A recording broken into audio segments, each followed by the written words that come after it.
Εγώ μπορεί να ντύθηκα τσόλι, αλλά με τέτοιον άντρα δίπλα μου, αγάπη μου, τι ανάγκη έχω. Δηλαδή και ο Τάκης Ζαχαράτος ακόμα, πιο κάτω θα ήτανε.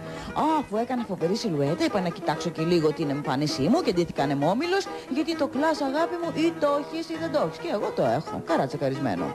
Τα μαλλιά δεν φυσικά μολοκότου, όπως βλέπετε.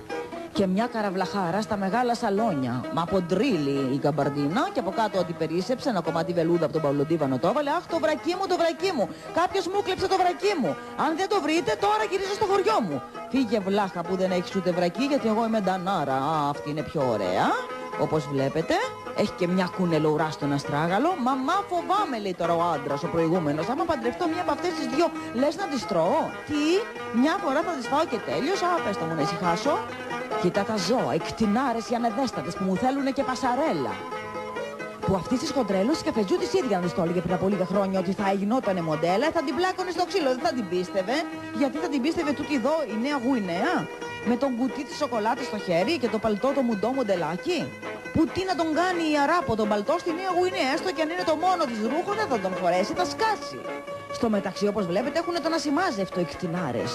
Πώς πάει έτσι, μωρή, αυτό το τρανς το φοβερό? Αν το ένα τακούνι 15 εκατοστά ο τάκος, το άλλο 30, πώς να ισορροπήσει? Ο Σωτήρης. Χώρια που βγήκε κι αξούριστος γιατί είχε και 5-6 τεκρά να ξεπετάξει. Να και ο μοντελίστας, ο στυλίστας.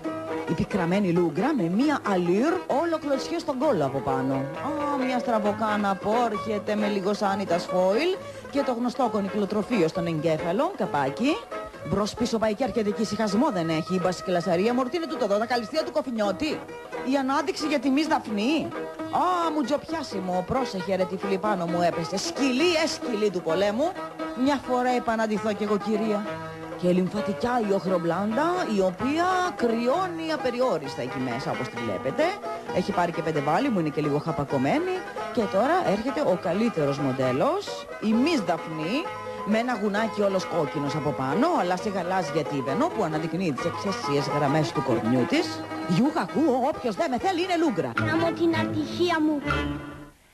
Ελάτε όμως τώρα επικοινωνιολόγοι μου και διαφημισταράδες μου, που γι' αυτό είμαι εγώ εδώ για να σας αποτίσω το φόρο τιμής. Άντε διαστείτε βρε κουτά, 3 λεπτά break είναι αυτό, ποιος θα το πρωτοπάρει? Ελάτε ευγατζίδες, χώστε τα, έλα. Και τώρα θα κάνουμε τη ζεύξη, την απευθεία σύνδεση, για να συναντήσουμε τον βουλευτή, τον κύριο Νόντα Ζαφυρόπουλο, ο οποίος ήρθε ο άνθρωπος και από ταξίδι